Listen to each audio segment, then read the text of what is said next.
Hey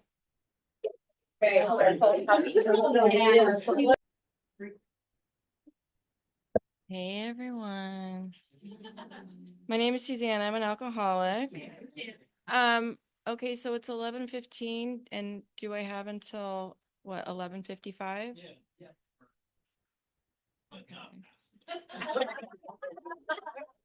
Okay. I just want to make sure I've done this before and I love the drunkalog, and sometimes I only give myself like 2 minutes to get sober, and so I really want to make sure I get sober. So Stanley, thanks for asking me to speak. Stanley asked me to speak and I was like, man, I would, but I like literally just spoke here at the Sunday speaker meeting. And he was like, yeah, when was that? And I was like, 2021. You caught me. You caught me. So here I am. Um, and I just want to cover my basis. I just want to like talk about the space that I'm in right now, which is that um I'm scheduled to have a hard talk later today. And that's where my head is at, and that's where my heart is at. I have not thought about one thing that I'm going to say to you all, but this work that we do, I know that you guys got me, you know, and I know that whatever comes out is going to be the right thing. I prayed about it, right? And I'm just here to be of service and to hopefully say something that's helpful. So, and then the other thing I'm going to warn you, you know, I think that for 30 years of my life, I didn't cry.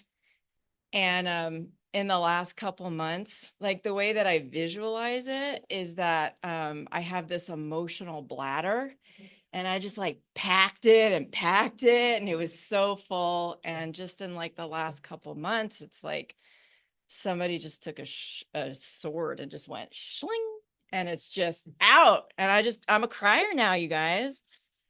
I'm a crier. Poor Mary, we're just sitting at sponsorship and she's like dry-eyed and I'm just like bawling all the time. You're a good man. Thank you. Okay. Okay, so yeah, so uh experience, strength, and hope. So I 100% entered this world alcoholically. I mean, I'm an alcoholic through and through, and there is no part of me that says that with shame. I love my alcoholism. I mean, I do. It's the part of me that I feel like is the most dynamic and interesting, and it's the part of me that connects me empathetically and compassionately to you all.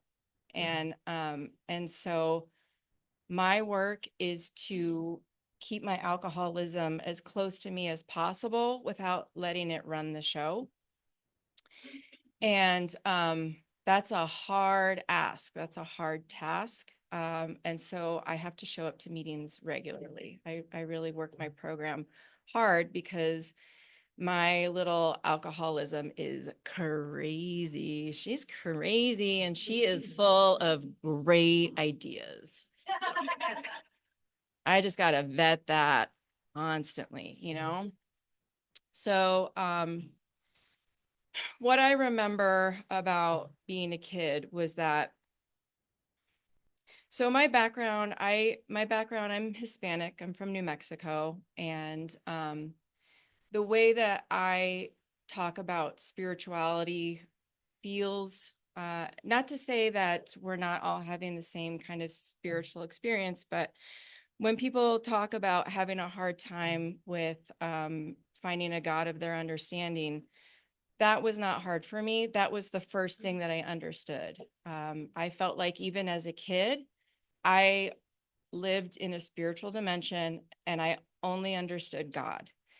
And I just remember being very young and like watching people exist in the world and feeling like they were so into it. Like they're like so into their little role and their dramas. And I was just like, that looks fun. Like I want to be dramatic. I want to be like one of these dramatic people like that just forms an identity and and has, like boyfriends and breakups and all of this drama. Like, but I didn't really know how to do that. And I was very shy and I was very withdrawn, but I was I very much have always felt like I am at home in a spiritual dimension. Okay. So I think that there are lots of us like that who come into the rooms. I don't always hear that. And I say that because I needed to hear that when I first came in. That's what I needed to identify with. So the first sip of alcohol I had, I was probably like 4, and I was sitting in my dad's lap, and he was like drinking disgusting warm dad beer, and and he gave me a sip, and it was a holy moment. I mean, I remember everything about it. I remember the way that the alcohol, it has that little like alcoholic fume that hovers in your mouth, and it it was like, I mean, if past lives are real, like I was an alcoholic in all of my past lives, and I fully like remembered. It was just so transcendental. And from that moment, I never, like, I was such a weird little kid, and like I don't remember ever thinking about a future with career or like kids or like a job or any of that. I dreamed about the dive bars that I would be in. I dreamed about the bars. And so even before I was ever drinking, like I was committed. That was the love of my life. And um I didn't have access to alcohol when I wanted it. So, like when I was in middle school, that's when I was ready to start drinking alcoholically. But I was like I was kind of like a good, like a seemingly good little like middle class kid. Um, and we lived in the suburbs, and like, we did suburban shit. But I started acting out alcoholically. So I had this thing where like I looked so innocent, I just had these like this full little face and these like little brown eyes, like blink, blink, blink, and I could just appear like just such a sweet little human. And the thing is I am that, but I just have this fucking dark side to me, and I didn't know how to make those two things coexist. And so what that looked like was that as soon as I could figure out how to like exist in the shadows and get away with stuff, I started doing it. I mean, it was sort of an experiment for me. And I started doing things like, well, I'm in middle school, and people don't expect me to skip school. So I'm just going to start skipping school all the time, and but still get good grades, right? And while I'm skipping school, I am gonna like start breaking into people's houses and like stealing their shit, and then I'm gonna start like spending, like stealing people's checks and like writing bad checks around town. And like I could do this stuff and I could get away with it because I'm adorable, you guys. I'm just so cute, And and I was just preparing for, I mean, do you know what I'm talking about when I'm saying like I am preparing for this union that I'm about to have with alcohol? Like my life was a preparation for this union. Um I started like I would, like me and my bad ideas, I would get these urges and I had to fulfill them. I had to see them through. So like I remember being in 7th grade and my parents, we were living in South Florida at the time, and my parents had to take my grandparents to the airport in Miami. And so I knew that was like, they're going to be gone for the day. And I really needed in that moment to learn how to drive. Like I was like, I got to figure out how to drive. And cut to an hour later, I literally drove my car through my garage wall into my dining room. And I was just doing shit like that all the time. And even my parents were like, so like, what do we do with her? Like, what is wrong with her? Because it's like bad enough to be so weird. Your kid like ruined your house, put a hole through your house. But also, like, I was so sweet too, and I would say I was sorry and I would mean it, and it was just like, I was just really straddling these two different personalities. So what happened was, um, and I really defined this until I came into the rooms. I completely defined myself by what happened when I was 14. And I don't have to do that today. And I believe it's because I have spoken, I have told my story enough times to be disabused of creating an identity around the great tragedy of my life. And I really believe that is because this is a sacred space that we all occupy together. And you guys take pieces of this away from me so I don't have to carry it for myself. So I just want to say thank you. Okay. So when I was 14, I had one sibling. My sister was 16 months older than me. And we were really close in the way that people can be really close when they go through hard times together. So my dad's an alcoholic, and my childhood, uh, there were a lot of really dark, bleak times in my childhood. And when you're a kid, you don't know how to deal with that.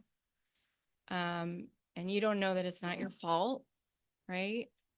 You don't know what's wrong with this person. Um, you just know that you need love, you need unconditional love, and you don't understand why you're not getting it. And so my sister and I were really close because we had that, and we protected each other. And one night she went out with her friends, and it was 8 kids packed in a car with bald tires. And they set out on a dark road on a dark night. And it was 3 cars. They were driving into the Florida Everglades. And they were fucking around. They were passing each other. And the driver of the car that my sister was in hit a wet patch of grass, and the car started spinning, and it flipped upside down, and it went into the canal. And 5 kids died that night, including my sister. So that was awful, right? That was awful. But the part that became the tragedy and the reason why this story had such an impact on my life was because this is in South Florida, and the other parents of the kids who died were so upset, and their resentment was so strong. And all they could think to do with that emotion was to crucify the driver, who was defenseless. She was sober, but she was poor and she was an orphan. She was defenseless. And the next year of my life was spent in this media haze where it was just this constant back and forth and it was a media storm of this drama that was playing out with these parents terrorizing this driver. And the only people that would stand up for this driver were my parents. I mean, my parents were amazing, but it was just a media circus. And that was the tragedy. I mean, that was the hard part. And so none of us could process this already horrible thing that had happened because we just had to constantly play it out over and over again. So my solution in that moment was to do what it is we do, right? And it was to start using and to start using exactly the way that I wanted to use. Nobody was paying attention to me because everyone was just dealing with this horrible drama, just drama. And nobody was going to tell me no, right? Like nobody's going to tell me no in that situation. I got to do whatever the fuck I wanted to do, and I did. And so I started drinking and using like in the way that I had been dreaming about for so long. And in a lot of ways, I think that alcohol, it protects us from things that we don't know how to handle. I mean, in a lot of ways, I do feel like alcohol was there for me because it was too much. That was just too much, right? But it put me in a lot of really gnarly situations. You know, I think about, so it's just so funny because my kid, my son, who's 14, he's a freshman and he went to homecoming.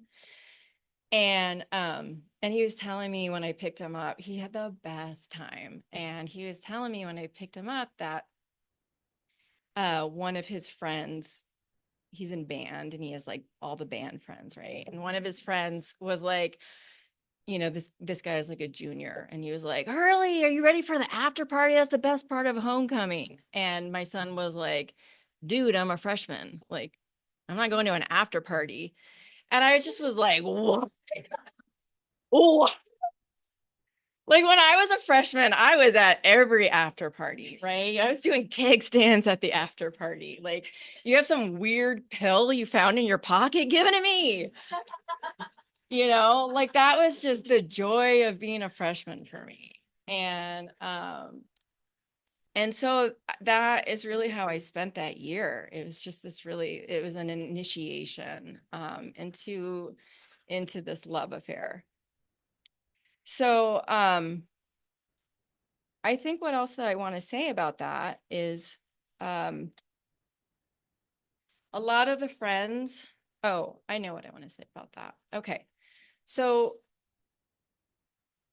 I feel like part of coming into this world and having I felt like I had such a strong connection to a higher power of my understanding. And I also say to the best of my understanding, you know, um, part of that was that I just didn't understand how people, places, and situations worked. I just didn't have that understanding. And so in that space of not understanding, I just didn't want to be here. I've never wanted to be here. I've never wanted to do this thing. I'll be honest, I feel exhausted. Like being alive is exhausting to me, you know? And when I was around 14, like when I was like around 13 and 14, what seemed rational to me, I knew that it was coming soon. I didn't know how, but I knew I was going to be able to start using soon. And my plan was that I wanted to be out by age 16. I was like, I'm going to start with alcohol, but I'm going to work my way up to heroin, and then I'm going to have an amazing overdose, and then I'm out, you know? And it just floored me that my plan was thwarted because my sister was the one who ended up dying at 16. And what I felt like, I was like, why God, why it was supposed to be me, you know? And what I felt like was that I couldn't do that to my parents. I had to stay alive because I could not do that to my parents. And that is literally the only thing that kept me alive. And so, but I was hanging out with a lot of people that were also set on that path. And to this day, like most of them did die. You know, most of my friends around that time didn't make it. And I do think it's a miracle that I'm here today. And I think it's a miracle that you're here today. So, we ended up moving. Um, you know, a higher power has always done for me what I can't do for myself. And we moved. My dad got a job transfer, and we were able to leave that drama behind. We moved to Franklin, Tennessee, which is kind of like a suburb of Nashville. And this was like Nashville was cool then. I love Nashville. Like I love like the old country, but it's not the Nashville like you think of today, you know. And what I'm trying to tell you is I had a really hard time finding a drug dealer. Really, like, and it was interesting because it did force me into sobriety. And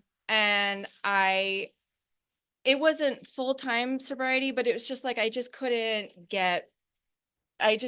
like consistently get what I wanted and I needed. Um, and at some point I was able to get weed.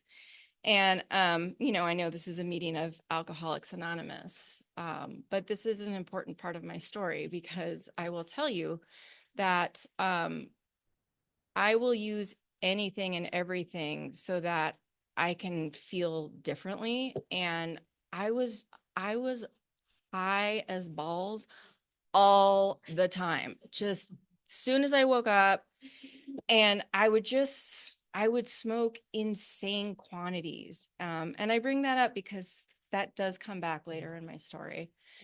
Um, you know, and we talk about like find someone who has what you want. I think about how around that time in my life, I went to a party, and it was all these kids and everyone was like, you know, drinking and smoking and all of that stuff. And in the middle of the party, there was this young man. He looked like he was like 20, and he was beautiful, just this beautiful young man with this like Jesus hair, you know, and he was just sitting on the couch and we were all talking around him, and he just seemed ethereal to me. And somebody told me that it was the older brother of the kid who was having the party, and the reason why he was there was because he was sent home from college because he had taken like 50 hits of acid on a dare, you know, and he was just not there. And when I saw him, I all I could think was, I want what he has. I want that. You know what I mean? Like, because what he had was oblivion. And I didn't know how to achieve what it was that I really wanted, which was like a connection with my higher power. That was the only way that I knew how to get it. Okay. So, yeah, so I'm in Tennessee, and my addiction is really showing up in this very specific way. And I did make it through high school, you know, and I went on and I made it through college, and life continued to unfold. And what I thought was that I was just fun, like I was fun. And I thought that blacking out, uh, blackout drinking was because I was fun. Like I'm a fun person, you know, and like, what did I do last night? I don't know, you know, and I was really good at whatever it was that I did last night, really pushing away any shame about it, really just pushing away shame about it, and I was lucky because I had a couple of people in my life who did not drink like I did, who were able to look out for me. And I feel really blessed about that because, man, I would just put myself in the weirdest positions, really, really dangerous situations otherwise. And I had a knack for passing out. Like I would just, like if I was at a bar, like I'd just straight up take a nap at the bar stool. So there's so many occasions of people like literally like hauling my body around, like bringing me to bed and like, and taking me home and stuff like that. Just totally incapacitated. So, yeah, and in my 20s, I got married and I graduated college. I had kids. And all the while, I still had this feeling of just like I just low key just kind of want to die. Is that weird? Like I'd always be like, is that weird? Is that weird that I want to die? Like, do you want to die? This is me to like whatever normal person I'm hanging out with. Do you want to die? And they're like, no, no. And I'm just like, okay, it's just me. It's just me. And then so I was living with my family and my kids in Albuquerque, New Mexico. And I I had what I would describe as a spiritual awakening in 2017. Now, I think that a clinical diagnosis would say something like a psychotic breakdown. But I was at the epitome of that kind of place where I was in so much psychic pain.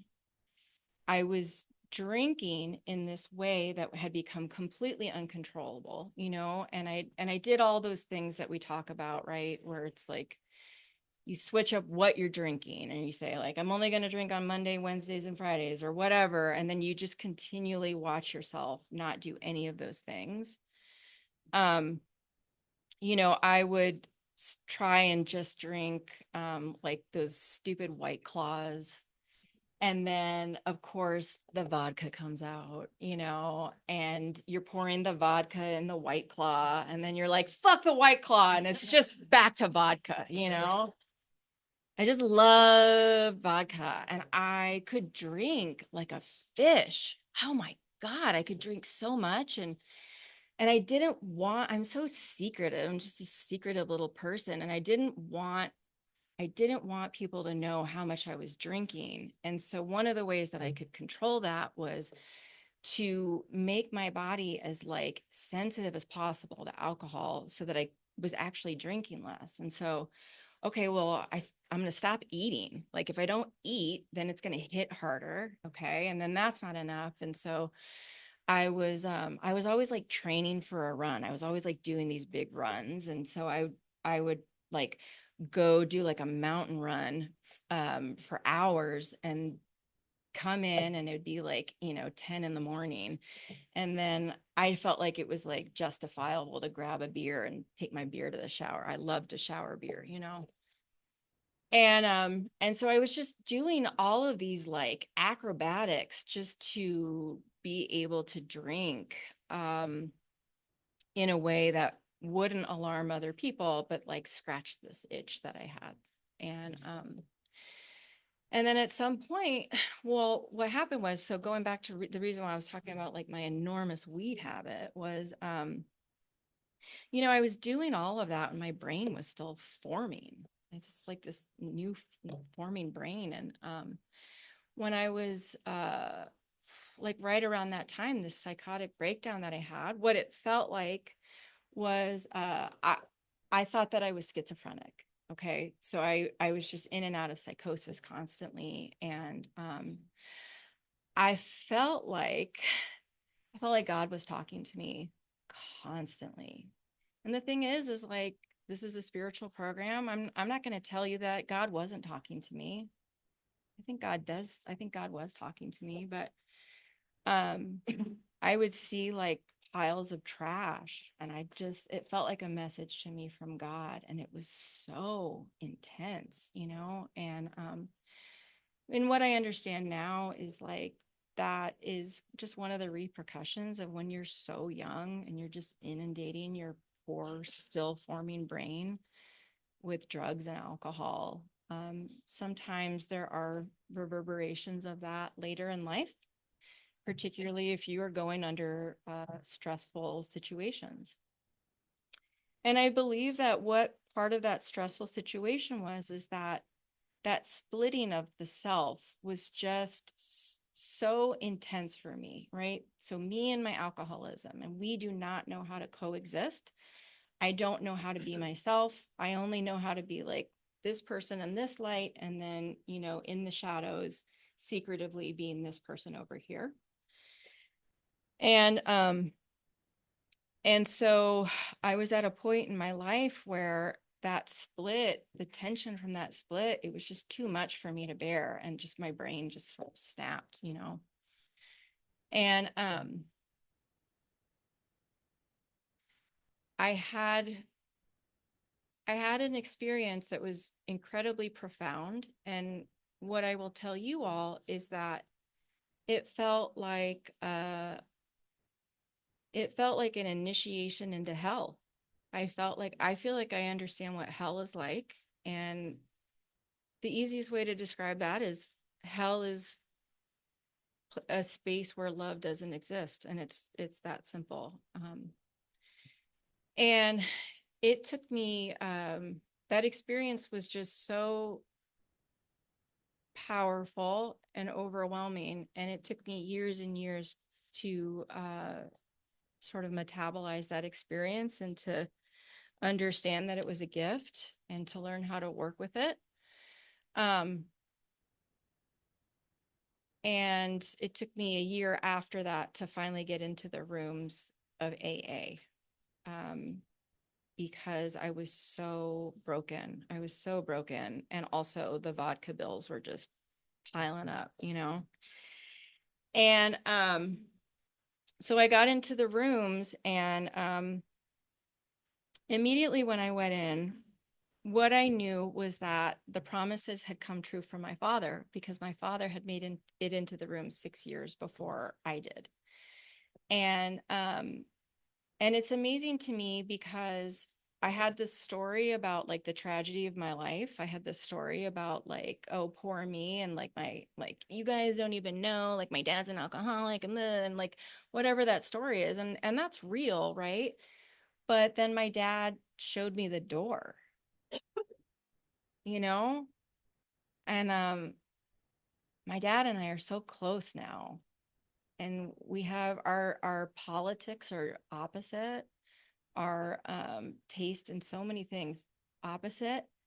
I barely know that though, because we connect in this higher space that is sacred and profound. And I'm so grateful.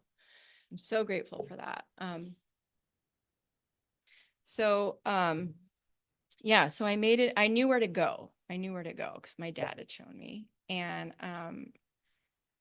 I went in, and I'm a thinker. I'm an obsessive thinker. And I came in, and I saw the steps, and I saw the traditions. And that third tradition really caught my attention, right? The only requirement for membership here is a desire to stop drinking. Like, I was like, that's pretty bold. Like, you're going to let anyone in here. Anyone is guaranteed a seat. They just have to have a desire to stop drinking. And I'm such a little anti-authoritarian. I really needed to see that in action. Like, I needed to know that you guys were who you said you were. So if you're this club and anybody gets to have membership, like what about like the lowest of the low, right? Is it like they really get a seat? And so I would just go to the roughest meetings that I could find in Albuquerque, which is not hard to find. Albuquerque, Albuquerque's rough, right? And I was living there at a time where it had the highest per capita violent crime rating in the United States. I mean, like I've just seen so much grim, gnarly shit.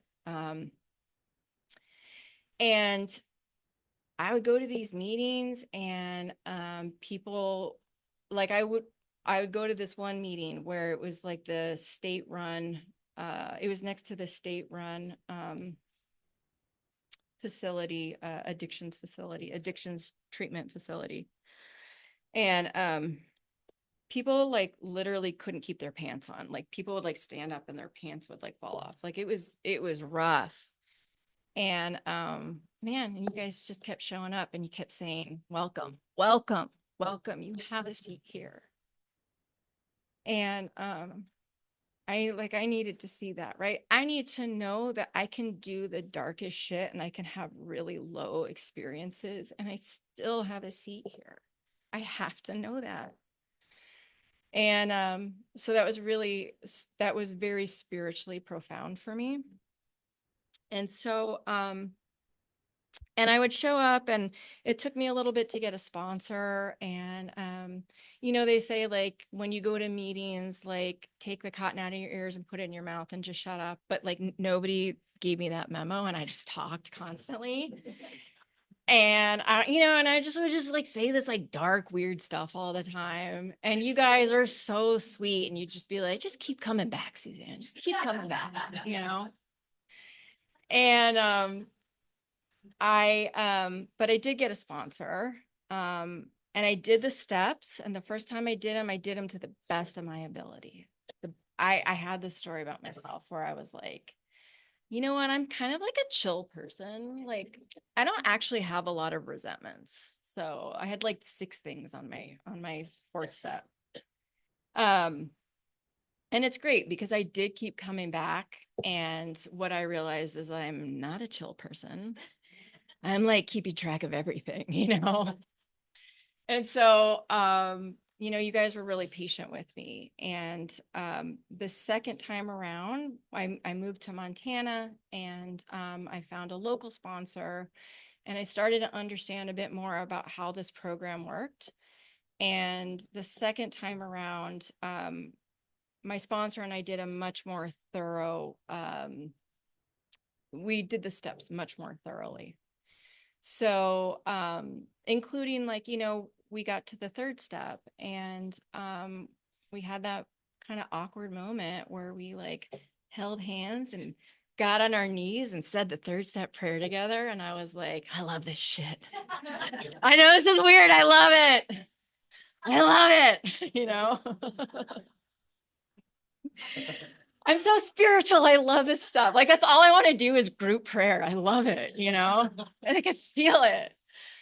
And so I started kind of understanding like right around that time that I was like, I'm really actually really into AA. Like I kind of love AA, and it had everything that I loved, which is like I love the gnarly stories, but I am obsessed with that third tradition where there are no hierarchies in this space. If you think that something is better than another thing, like just keep coming back because that hierarchy is collapsed. We are all equal here. I love people with 40 years and they're like, all I have is today. You know what I mean? I love that.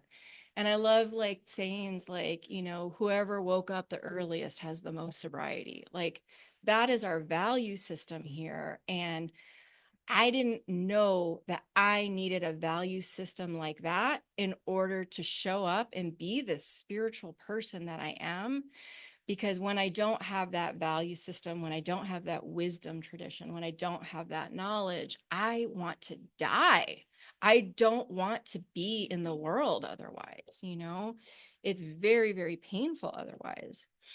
So, yeah, so I did the steps and I got a home group.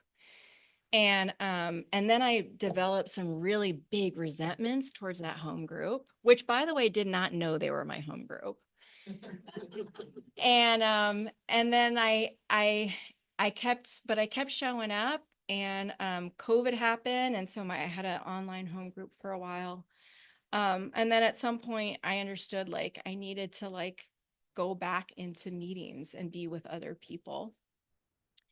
And and I knew that I was ready to start I was ready for service work. I was ready to start doing service work. And that that I would say is what really changed my life.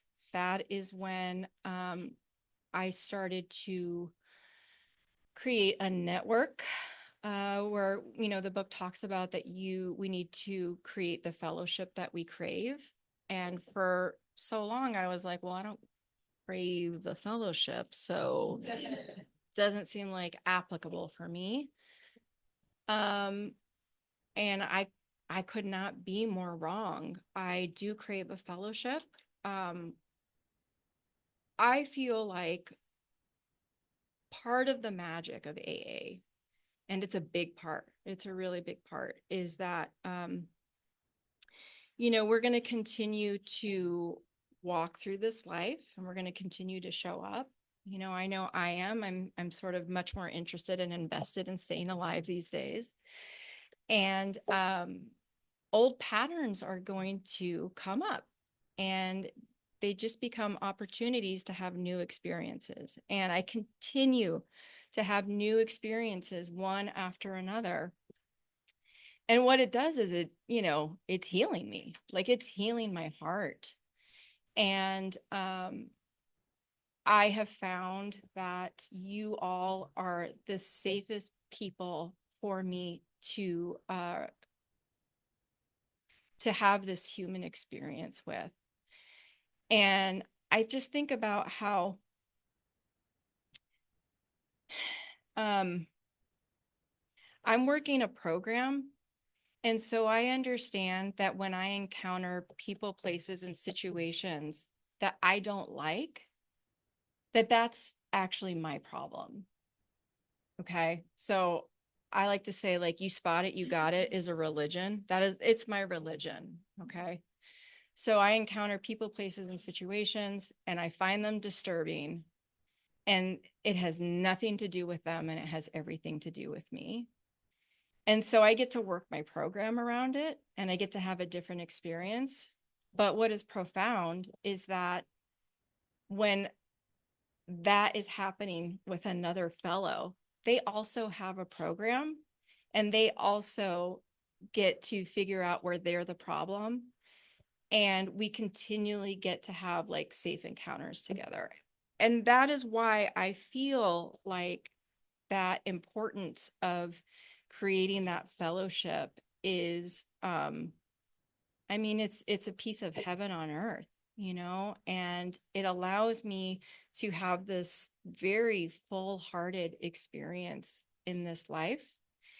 Um, it allows me to show up as this person who feels like I am always one foot in a very deep spiritual connection with God. You know, I do. I really feel that. I feel like God and I are obsessed with each other, you know? And and I right after I started investing in um service work and steeped in fellowship, I was 3 years sober at that point, and I had another very profound spiritual awakening, you know, and I just love that the book talks about these like white light experiences so that I can say this in the rooms and I don't have to be a freak show, you know. But I had a profound spiritual experience, and it felt like the opposite of going to hell. It felt like this profusion of love that came into me. And that's kind of how my relationship is with my higher power. It's very intense. And what I do with it is I show up in this work, and I feel like my job is to continually like lock eyes with you and fall in love, right? Like I just love to I love to be a part of this safe community, and just to kind of be like, being alive is ridiculous, but thank God we have each other, and thank God we have this work. And yeah, anyways, so it's interesting because there's so many other facets to my life and my sobriety that I just didn't end up talking about. And that's so interesting to me. I've done this enough times that I know where I say what needs to be said, rather than what I want to say or what I think needs to be said. And I'm grateful for that. And that's all I got. Thanks, everyone.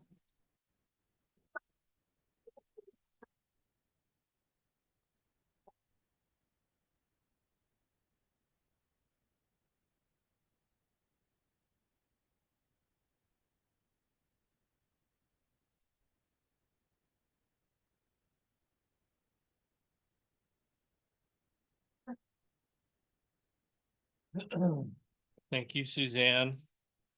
Before closing, let us remember that anonymity is the spiritual foundation of all of our traditions. On a personal level, tell anyone you wish that you're an AA member, but please do not reveal the identity of anyone else.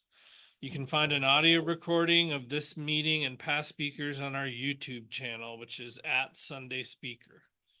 Are there any announcements? Jim, alcoholic, Jim? relinquish my coffee responsibilities first of the year. So I'm looking for somebody to help take it over with Paula and myself. There's some sickness and I just can't continue with the coffee commitment, so.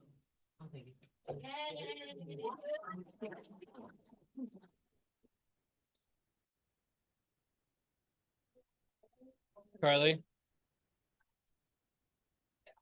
We got so much participation, and everybody's super enthusiastic about the elections, and we have filled all of the positions except for 3. So if you're interested, we have corrections, hotline, and alternate DCM available, and great way, like Susan talked about, life changing for real. So show up at the next district meeting or talk to me after the meeting.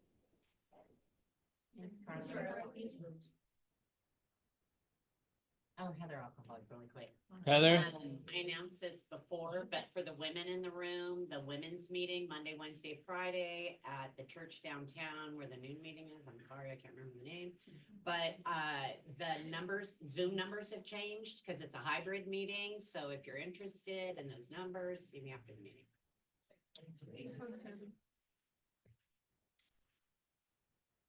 Suzanne, do you care to lead us out in the Lord's Prayer today?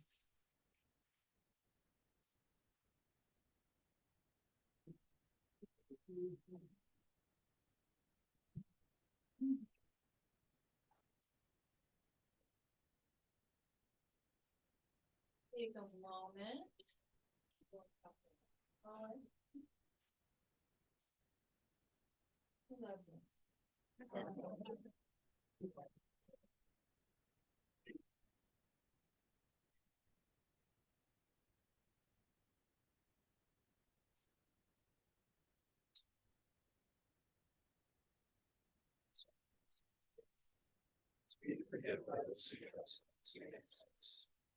It's not temptation. Deliver us from evil. Thy is the kingdom, the power, and the glory. Keep coming back, it works if you work it.